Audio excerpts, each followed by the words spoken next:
Hello, good morning. The पाठशाला channel में फिर से स्वागत। आज हम त्रिभुज में थेल्स प्रमेय, जो कि बहुत ही महत्वपूर्ण प्रमेय है, इस प्रमेय को आज सॉल्व करेंगे। हम चाहेंगे कि मेरे वीडियो को शुरू से अंत तक देखें तो आपको ऐसा बेसिक कंसेप्ट मिलने वाला है थेल्स प्रमेय पर, जो कि आप कभी भूल ना पाएंगे। तो देखिए, आज थेल्स प्रमेय को लेके आए हैं। इसमें थेल्स प्रमेय में क्या कहा जा रहा है, देखिए, यदि किसी त्रिभुज की एक भुजा के समांतर अन्य दो भुजाओं को भिन्न भिन्न बिंदुओं पर प्रतिच्छेद करने के लिए एक रेखा खींची जाए तो अन्य दो भुजाएं एक ही अनुपात में विभाजित होती है, एक ही अनुपात में विभाजित हो जाती है। इसको हम क्या कहते हैं? थेल्स प्रमेय कहते हैं। तो आइए अब हम आकृति के द्वारा अधिक से अधिक समझते हैं। क्या कह रहा है कि त्रिभुज में, एक त्रिभुज ABC, एक त्रिभुज में एक भुजा के समांतर यानी BC भुजा के समांतर एक रेखा DE खींचे, और DE खींचने के बाद देखा गया कि अन्य जो दो भुजाएं हैं AB और AC, वो क्रमशः D और E बिंदु पर प्रतिच्छेद होती है। तो इससे क्या हुआ कि ये AD बाई DB, AD बट्टा DB बराबर AE बट्टा EC, यही हमको सिद्ध करना है, बराबर है। इसका जो अनुपात होता है वो बराबर होता है। ठीक है, तो सबसे पहले हम स्टेप बाय स्टेप समझेंगे। यहाँ से हम स्टार्ट करते हैं हल। जो पहले दिया हुआ है उसको हम पहले लिख लेते हैं। क्या क्या आकृति में क्या क्या कहा जा रहा है। तो माना कि ABC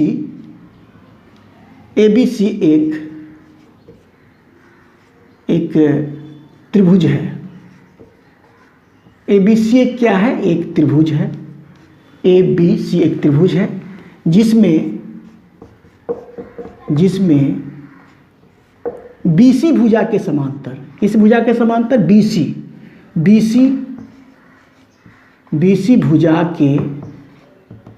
BC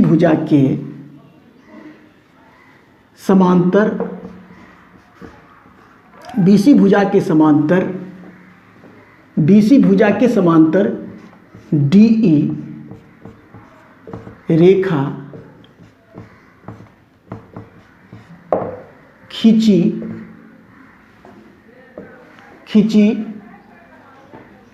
गई है,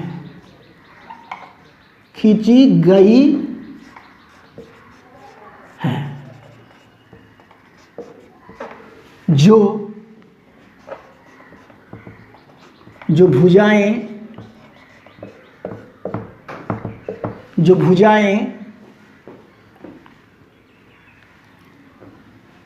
AB तथा AC को क्रमशः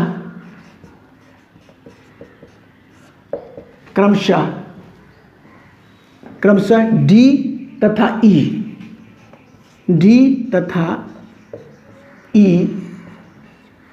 पर प्रतिच्छेद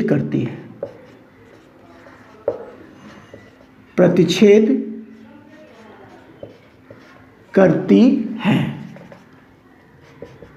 इतना बात को लिख दिया गया।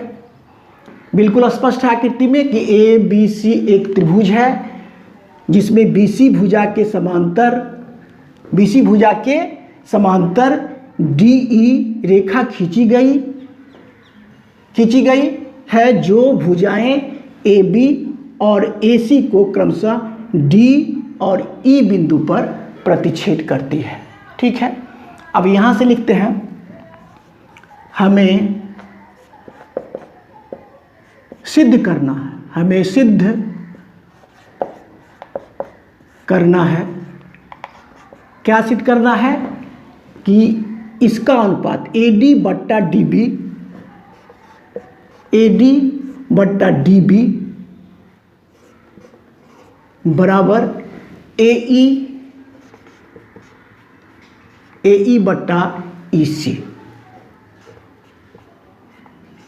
यहां तक यही सिद्ध करना, हमें क्या सिद्ध करना है, यही सिद्ध करना है, ठीक है ना, ये आपका सिद्ध करना है। अब इसमें क्या कर लेते हैं, कुछ बनावट रचना करते हैं। क्या किए, B को मिला लेते हैं, E से मिला लेते हैं, और C को D से मिला देते हैं, ठीक है, एक बात। दूसरा क्या करना है कि AB भुजा और AC भुजा पर लंब डाल लेते हैं। तो AB पर डालेंगे, AB पे, तो क्या हो जाएगा, यहाँ से डाल लेते हैं ऐसे, तो इसको मान लेते हैं N, क्या मान लिए, N बिंदु हुआ ये, और ये डलाया किस पे, AB भुजा पर लंब जो ही डलाएगा तो यहाँ पर 90 डिग्री का कोण बनेगा, बिल्कुल स्पष्ट है। और AC भुजा पर लंब डाल लेते हैं, AC भुजा पर D से डालेंगे ना, ये D से डालेंगे ऐसे, तो इसको मान लेते हैं DM, ठीक है। जो हम रचना में किए हैं उसको हमको लिखना होगा, तो लिख देते हैं बनावट। बनावट मतलब रचना ही हुआ, बनावट पे क्या लिखे, पहले तो क्या कि B को E से, B को किससे मिलाए, B को E से, B को E से तथा C को D ना, C को D से मिलाया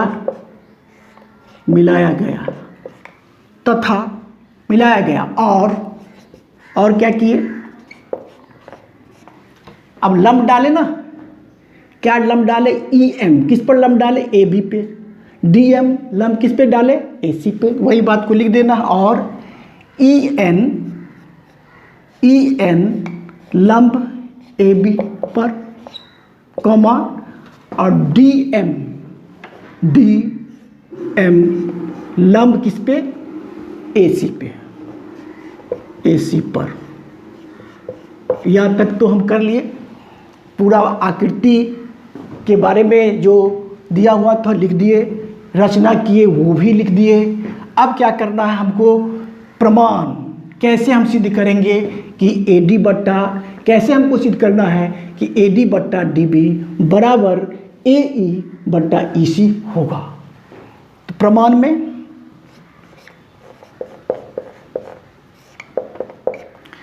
अब देखिए, एक दिमाग में बनाना है कि AB भुजा के AB भुजा के साइड में कौन कौन सा त्रिभुज बन रहा है। तो एक बना त्रिभुज ADE बना, और एक बना BDE। इस दोनों त्रिभुज के क्षेत्रफलों का अनुपात करके दोनों त्रिभुज के क्षेत्रफल निकालना है।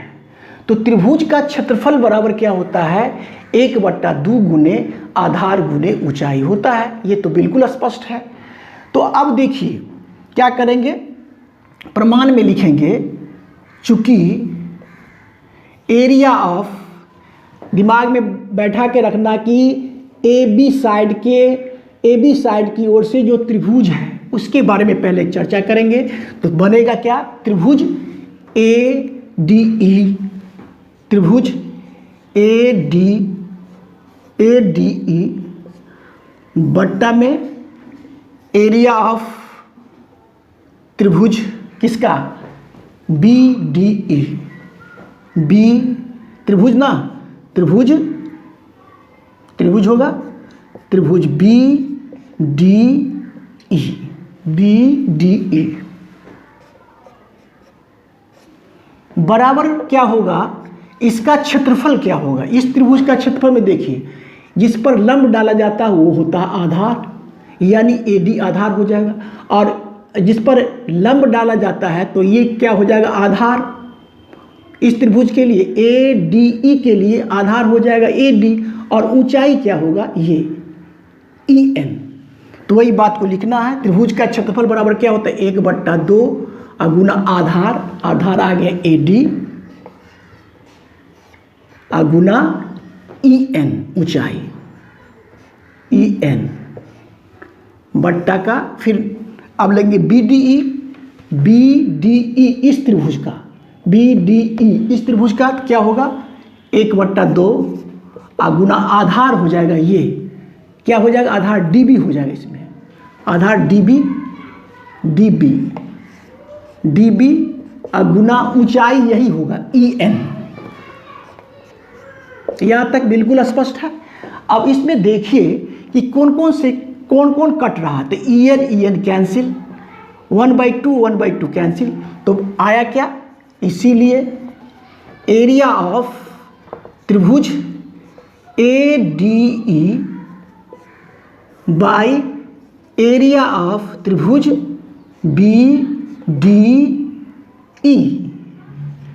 BDE बराबर कितना आया, DB बट्टा DB कहते हैं, AD ना, ऊपर में AD आया ना,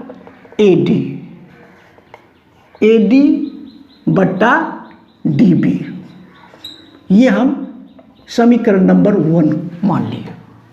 जिस प्रकार से AB साइड से जो त्रिभुज बना उसका क्षेत्रफलों का अनुपात निकाले, तो इससे मेरा एक समीकरण मिला। और फिर अब इस साइड AC भुजा की ओर से जो त्रिभुज बनता है उसके क्षेत्रफलों का अनुपात करने के बाद उससे भी एक इक्वेशन मिलेगा। कैसे, देखिए लिखेंगे पुनः, चूंकि क्या लिखेंगे, एरिया ऑफ, ये तो बनेगा इस साइड से ADE तो बनेगा ही बनेगा, त्रिभुज ADE बाई, अब इधर से क्या बनेगा, CDE बनेगा, एरिया ऑफ CDE, यही ना बनेगा त्रिभुज क्या बनेगा, CDE, ये बनेगा बराबर, एक बार यहां तक देखिए, बराबर क्या हो जाएगा, फिर वही त्रिभुज का क्षेत्रफल बराबर क्या होता है, 1/2 1/2 गुना आधार क्या हो जाएगा, देखिए इस त्रिभुज के लिए आधार, अब इस साइड से लिए तो आधार ये हो जाएगा, क्योंकि लंब DM हो जाता है, लंब क्या हो जाता है, DM हो जाता है, तो आधार क्या हो जाएगा, लंब डाला गया है इस पे ना AE, तो क्या हो जाएगा AE बट्टा में AE नहीं,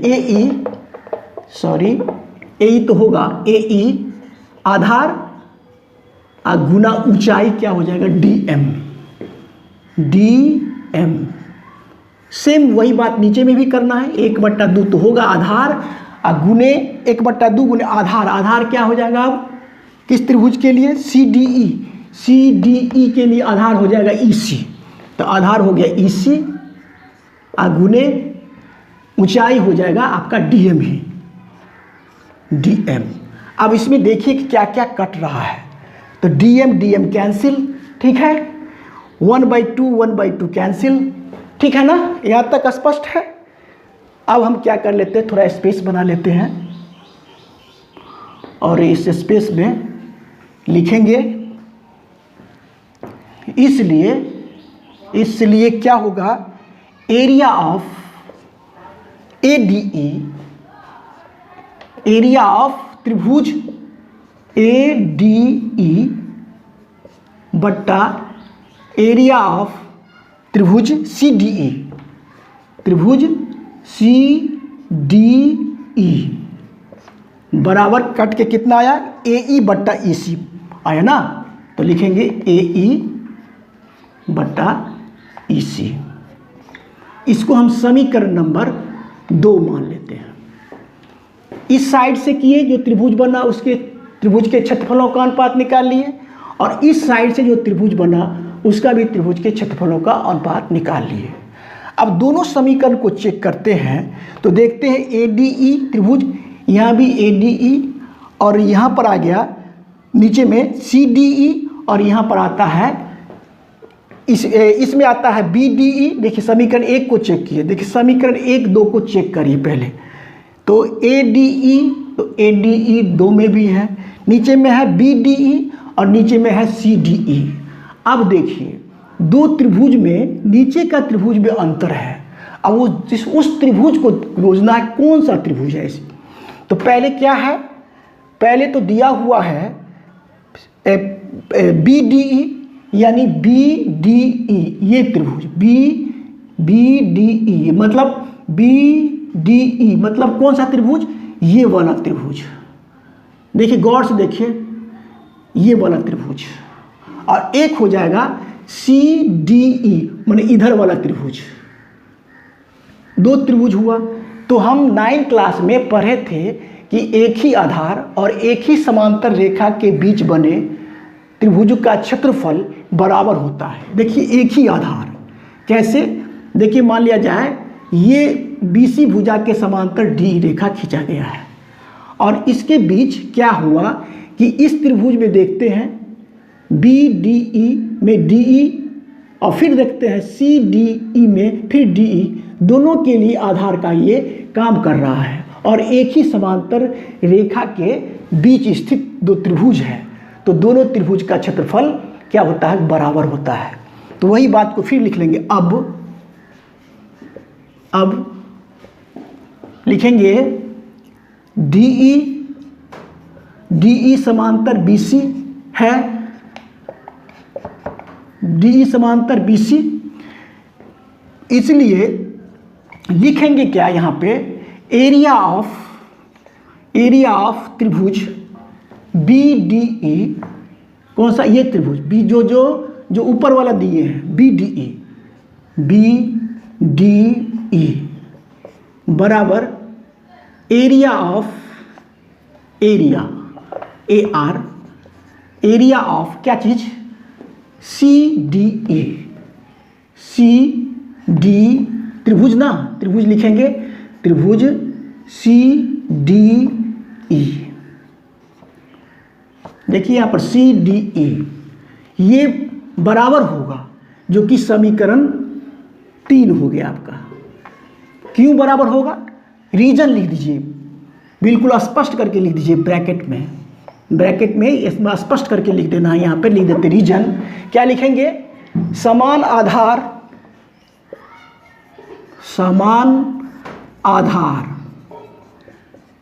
ठीक है, समान आधार और समान समांतर रेखाओं के बीच और समान समांतर रेखाओं के बीच, रेखाओं के बीच क्या लिखे, समान आधार। देखिए आधार, देखिए इस त्रिभुज के लिए, देखिए इस त्रिभुज के लिए BDE के लिए आधार DE है और फिर त्रिभुज है CDE के लिए भी आधार DE ही है। तो वही बात को लिख रहे हैं, समान आधार और समान समांतर रेखाओं के बीच बने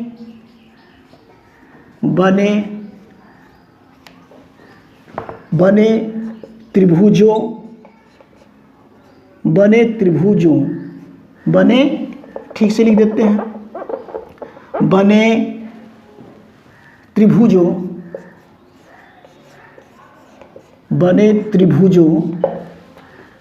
ठीक है, बने त्रिभुजों का क्षेत्रफल बराबर होता है।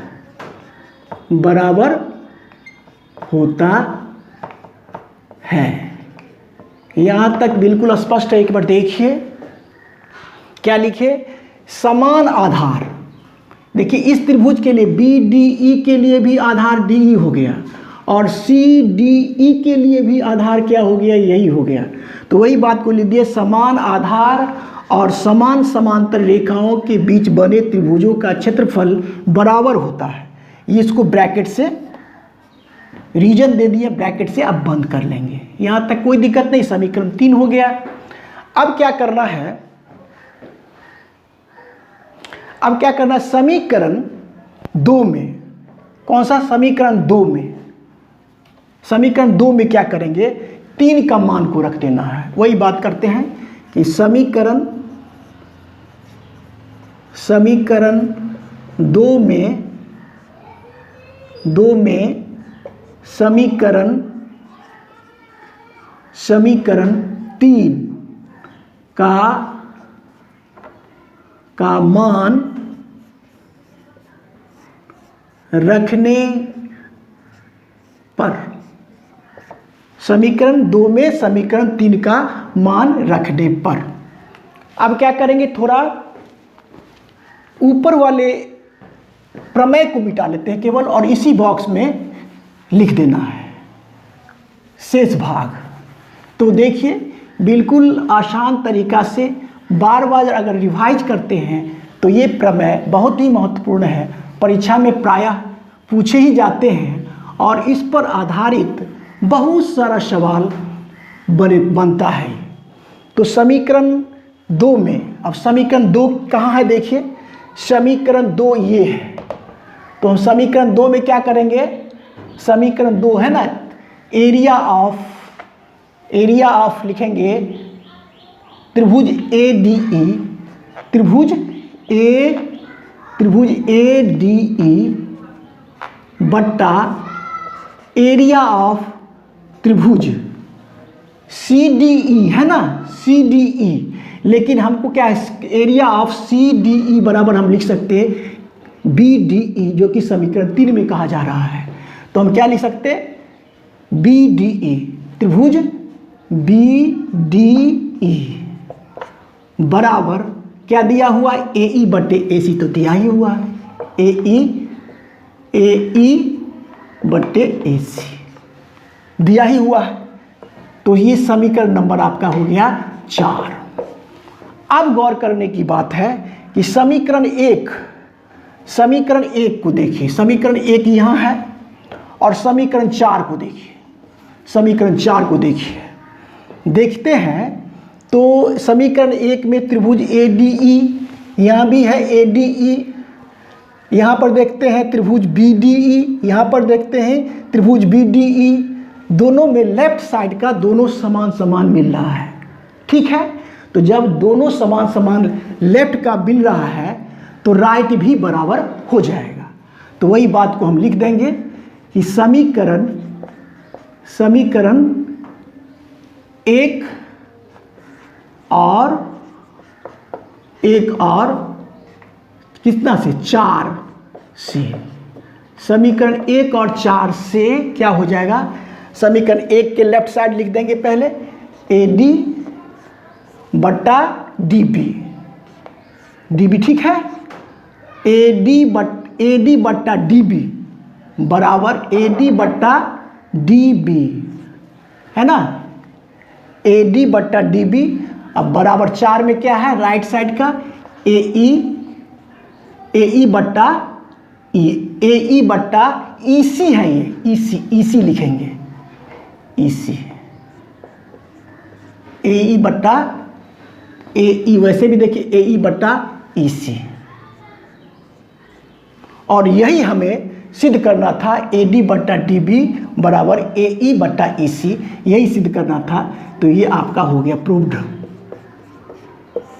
इस प्रकार से थेल्स प्रमेय को सॉल्व किए। मेरा वीडियो अच्छा लगता है तो लाइक शेयर और सब्सक्राइब कीजिए। Thank you, take care.